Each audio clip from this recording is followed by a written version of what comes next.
3 petites cartes. C'est ce qui permet à cet archétype de passer de l'ombre à la lumière. Pourtant, tout le monde pensait que ce deck était mort, enterré, dépassé par un jeu de plus en plus rapide. Mais contre toute attente, ce deck a gagné le YCS de Vancouver, marquant son territoire dans la méta actuelle. Mais comment ces 3 petites cartes ont renversé la stratégie du deck? Quels sont les combos essentiels pour maîtriser Désenchaîné? Pourquoi le package DDD est impératif? On révèle les secrets de Désenchaîné dès maintenant, installez-vous bien et découvrez le guide.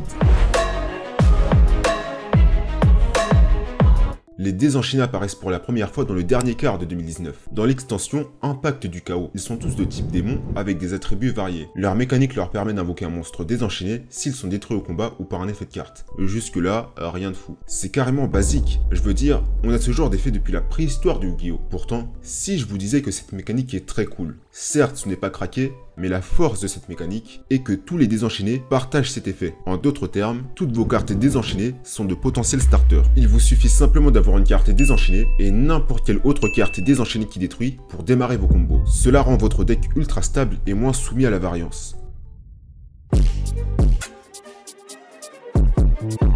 Désenchaîné est un deck aggro pur jus. Votre mission sera de constituer un terrain assez solide tour 1 pour ralentir la stratégie adverse et OTK au tour 3. Vous le ferez en déclenchant progressivement l'effet de vos désenchaînés. Les monstres désenchaînés se divisent en 2 catégories. Vous avez d'un côté le détonateur, ceux qui détruisent, la bombe, les cartes qui doivent être détruites. Votre mission, c'est de vous servir des détonateurs pour actionner les bombes et débuter vos combos. Ces bombes vous donneront accès à d'autres détonateurs et ainsi de suite jusqu'à constituer un terrain solide. Un terrain classique que vous aurez peut-être ressemblera à ça. Une carte capable de piquer un monstre adverse, un monstre qui peut gérer les invocations, une piège pour détruire des cartes embêtantes, des potentiels end-trap en main. En général, ce sera assez pour affaiblir l'adversaire. Lorsque vous serez deuxième, accrochez-vous bien parce que ce sera un peu technique. Dans un premier temps, vos end-traps seront là pour bien ralentir l'adversaire. Si vous avez 2 détonateurs, voilà ce qu'il faudra faire. Si possible, il faudra commencer par inciter l'adversaire à utiliser ses staples. Trouvez des cartes à sacrifier pour le faire, puis activez le premier détonateur. Si ça passe, l'adversaire annulera sûrement la carte détruite. Lorsque vous aurez fini de brûler les négates adverses, il ne vous restera plus qu'à utiliser votre second détonateur pour aller sur vos combos.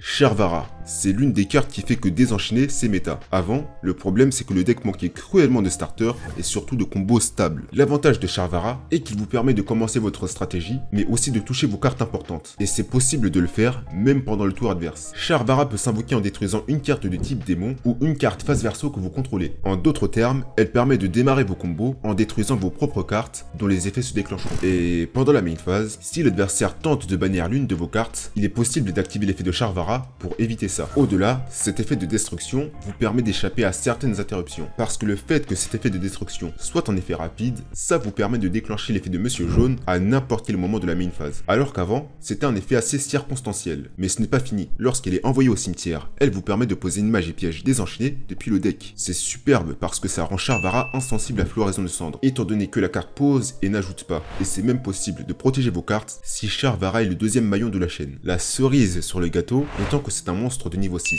Par conséquent, vous avez accès à César DDD qui est loin d'être un faiblard.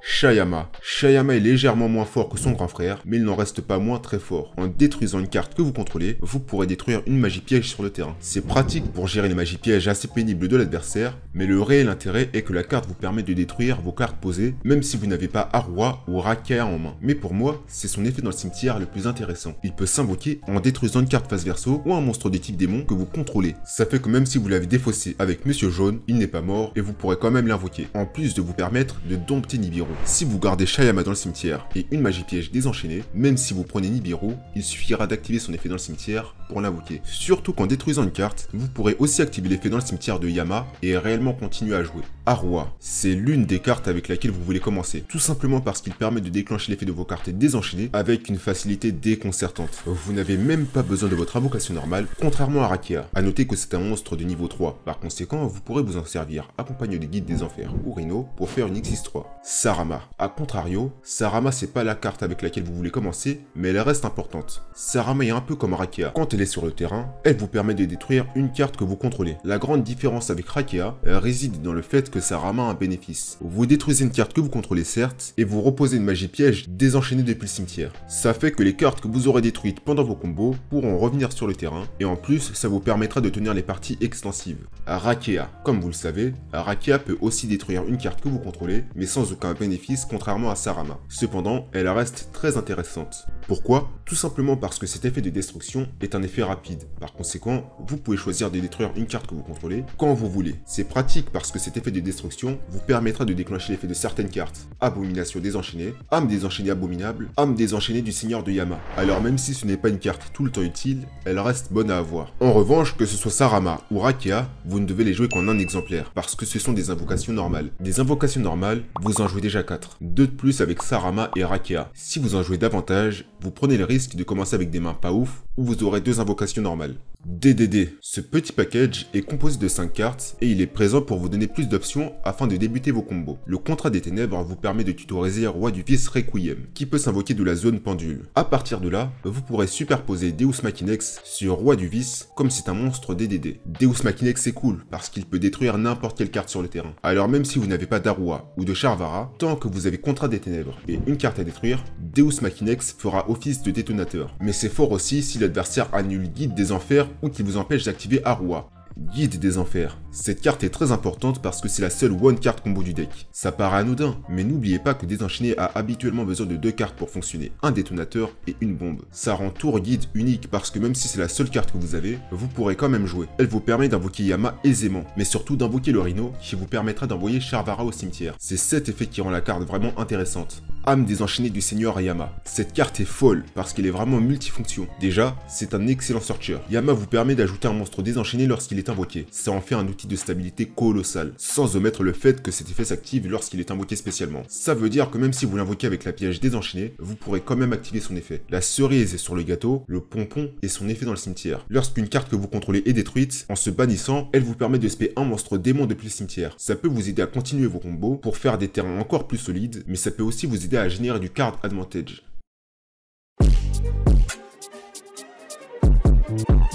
Âme désenchaînée abominable. Voyez plutôt cette carte comme un multiplicateur qui existe pour amplifier la puissance de vos cartes. Si l'une de vos cartes est détruite, abominable peut s'invoquer depuis la main. Lorsqu'elle est invoquée, elle peut détruire une carte sur le terrain en défaussant une carte. Alors, il y a un monde où vous activez évasion, vous détruisez une carte désenchaînée et une carte adverse, puis Monsieur Jeune pourra se spé pour détruire une carte supplémentaire. C'est vraiment très pratique dans ces situations comme il est caché dans la main. Licorne Chevalier du Cauchemar. C'est l'une des cartes que vous invoquerez avec rage et elle est absolument nécessaire dans la boîte à outils parce que cette carte est très flexible. Elle vous permet de mélanger dans le deck une carte sur le terrain. Ça vous permettra de vous adapter au jeu adverse et de pouvoir le bloquer au moment opportun. Hurlement de l'âme désenchaînée. Cette carte n'est pas jouée dans toutes les decklists parce qu'on considère qu'elle n'a pas une réelle valeur ajoutée. Mais disons qu'il faut voir cette carte comme un Monsieur Jaune bis. Ça veut dire que si vous comptez sur cette seule carte pour casser le terrain adverse, évidemment, vous n'en serez que très déçu. Néanmoins, avec les bonnes cartes, cette carte peut vous aider à casser le terrain adverse si vous êtes deuxième. Si vous invoquez le chien rouge, en plus de piquer un monstre adverse, vous pourrez vous débarrasser d'une carte supplémentaire. Voilà pourquoi, tout comme Monsieur Jaune, c'est un multiplicateur.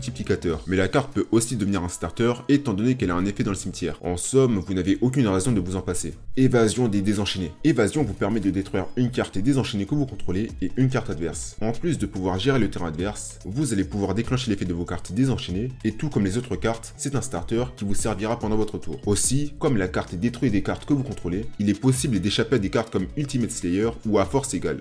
Chambre abominable. La force de cette carte réside dans sa versatilité. Vous pouvez invoquer n'importe quel monstre désenchaîné depuis votre main ou le cimetière, que ce soit un monstre lien ou un monstre du main deck. Autrement dit, la carte peut autant vous servir à bloquer l'adversaire en réinvoquant Rage, ou bien pour les parties extensives en réinvoquant Rakea ou Sarama. Abomination désenchaînée. Abomination est un réel berserker. Il permet de raser le terrain avec une facilité déconcertante. Déjà, si un monstre est détruit au combat, il peut détruire une carte sur le terrain. Ça vous permet de faire le ménage pour encore plus faciliter l'OTK. Et lorsqu'une carte est détruite par un effet de carte, elle vous permet de détruire une carte sur le terrain aussi. Vous voyez maintenant qu'avec ces 3 cartes, ça commence à faire beaucoup. Tout comme ses pairs Monsieur Jaune et Hurlement, c'est un multiplicateur. Le dernier effet, un peu comme la cerise sur le gâteau, lui permet de détruire une carte sur le terrain. Si vous avez de la chance, avec cette carte, vous pourrez détruire 3 cartes sur le terrain. Âme désenchaînée de la rage. C'est l'une des cartes qui fait que désenchaîner est méta. Pendant le tour adverse, il est possible d'utiliser un monstre adverse qui a été invoqué spécialement comme matériel lien. Le truc vraiment pratique, c'est que ça ne détruit pas. Ça permet de contourner les effets qui se déclenchent à la destruction. Et lorsqu'il est détruit, il est possible de récupérer une carte désenchaînée depuis le cimetière. Ce qui est toujours bénéfique pour les parties extensives. César DDD. dés. César possède un effet très simple, mais diablement efficace. Il peut annuler toute carte qui inclut une invocation spéciale. Autant dire qu'il peut stopper 90% des decks. Le pompon est le fait qu'il peut activer cet effet tant qu'il a des matériels excises. Dans un format où le jeu s'accélère constamment, c'est très cool d'avoir ce genre d'effet pour gérer l'adversaire. S'il est envoyé au cimetière, vous pouvez tutoriser un contrat des ténèbres. Au pire, vous la défausserez avec Monsieur Jaune, ce qui est toujours cool.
Vous avez maintenant la recette pour jouer désenchaîné. Si vous voulez télécharger ma decklist, conçue pour vous permettre de prendre en main le deck assez facilement, cliquez sur le premier lien en description. Si la vidéo vous a plu, likez, partagez, commentez, c'était Malbranche, à la revoyure.